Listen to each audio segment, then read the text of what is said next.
মধ্যপ্রাচ্যের যুদ্ধে জ্বালানি সংকটের আশঙ্কায় তেলের চাহিদা বাড়ায় সারা দেশের পেট্রোল পাম্পগুলোতে যানবাহনের দীর্ঘ সারি, বন্ধ রাখা হয়েছে অনেক পাম্প। এই সুযোগে এক শ্রেণীর অসাধু ব্যবসায়ীরা অবৈধভাবে মজুত করছে জ্বালানি তেল, ফলে সরবরাহের বিপরীতে স্পষ্ট হচ্ছে সংকট। এই অবস্থায় অবৈধ জ্বালানি মজুতের বিরুদ্ধে অভিযানে নেমেছে ভ্রাম্যমাণ আদালত। শুক্রবার চট্টগ্রাম শাহ আমানত আন্তর্জাতিক বিমানবন্দর সংলগ্ন এলাকায় 2 দফা অভিযানে জব্দ করা হয়েছে প্রায় 6 টন ডিজেল। একই সঙ্গে ডিজেল লোডিং ও আনলোডিং এর কাজে ব্যবহৃত 3টি পাম্পও জব্দ করা হয়েছে। উদ্ধার করা ডিজেল ও সরঞ্জামের আনুমানিক মূল্য প্রায় 8 লাখ টাকা। যারা ব্যবসা করতেছে তেলের গাড়ি নিয়ে যায়, তেলের গাড়ি দাঁড়ায়, এখানে দেখবেন তেলের গাড়ি দাঁড়ায়, তেলের গাড়ি থেকে তেল চুরি করে নামায় এরা। মানে এটা হয়তো ওনার কপাল খারাপ, তাই উনি ধরা খাইছে, বিষয়টা বুঝেন। কিন্তু শুধু এটা না, এখানে আরো অনেকগুলো আছে। একই দিন অবৈধ মজুতের দায়ে মৌলভীবাজারের শ্রীমঙ্গলে 2টি তেলের এজেন্সিকে 1 লাখ টাকা জরিমানা করেছে ভ্রাম্যমাণ আদালত। শহরের শান্তগাঁও এলাকায় অবৈধভাবে পেট্রোল ও এলপিজি মজুতের অভিযোগে শান্ত এন্টারপ্রাইজকে 50,000 টাকা ও ন্যাশনাল ট্রেডিংকে 50,000 টাকা জরিমানা করা হয়। শেরপুর শহরের গোপালবাড়ি এলাকায় একটি 5 তলা আবাসিক ভবনের নিচতলায় 25,000 লিটার তেলের ট্যাঙ্ক বানিয়ে ডিজেল মজুতের অভিযোগে এক ব্যবসায়ীকে জরিমানা করেছে ভ্রাম্যমাণ আদালত। 18,058 লিটার ডিজেল মজুত থাকায় আদালত ওই ব্যবসায়ীকে অর্থদণ্ড এবং 1 দিনের মধ্যে তেল ও ট্যাঙ্ক সরানোর নির্দেশ দেয়। আমরা এখানে এসে যেটা দেখতে পাই যে এখানে ডিজেলের মজুত করা হয়েছে, যেটা একটা আবাসিক ভবন। তো এখানে আইন অনুযায়ী আমরা মোবাইল কোর্টের মাধ্যমে তাকে আর্থিক দণ্ড প্রদান করি। এদিকে সিরাজগঞ্জের সায়দাবাদ এলাকায় 68 মেগাওয়াট সৌর বিদ্যুৎ কেন্দ্র পরিদর্শন শেষে জ্বালানি মন্ত্রী জানান, হঠাৎ করে তেলের চাহিদা বেড়ে যাওয়ায় কালোবাজারি হচ্ছে। তেলের কোনো সংকট নেই বলেও দাবি করেন তিনি।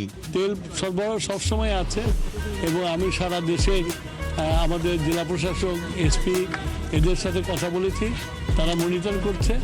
তবে এই যে হঠাৎ করে বেড়ে যাওয়ার মধ্যে দুর্নীতি আছে এবং সেটা ব্ল্যাক মার্কেটিং হচ্ছে, সেটা অলরেডি সিরাজগঞ্জে ধরা পড়ছে 2টা এবং সারা দেশেই ধরা পড়ছে।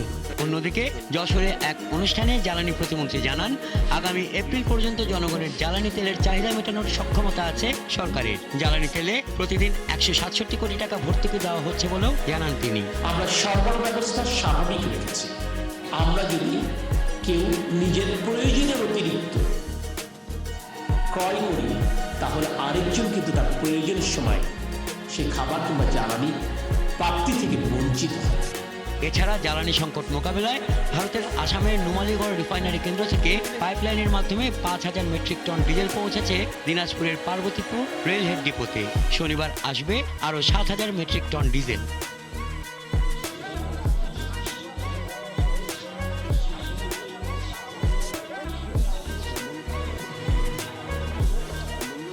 জেলার পাম্পগুলোতে জ্বালানি তেল সরবরাহ কমে যাওয়ার কারণে কিন্তু সেচ চাষিদের ব্যাপক সংকট দেখা দিয়েছে।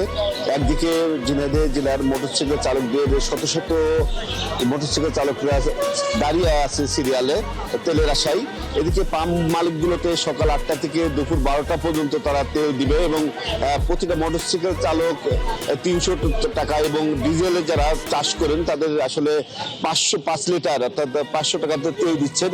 এমনটি দিচ্ছেন ঝিনাইদহ জেলা প্রশাসন পক্ষ থেকে যে অবৈধ মজুতদারের যে বিষয়টা, তারা কিন্তু বিভিন্ন স্থানে অভিযান চালিয়েছেন এবং কয়েক লিটার তেল মজুত করেছেন এবং বিভিন্ন উপজেলা থেকে এমনটি জেলা প্রশাসনের পক্ষ থেকে বলা হয়েছে।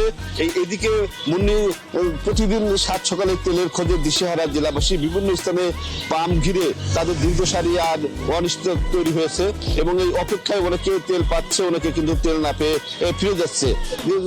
একদিকে জেলাদার অনেক পাম্পে কিন্তু সাইনবোর্ড জ্বলছে যে পাম্পে পেট্রোল, অকটেন বা ডিজেল নেই।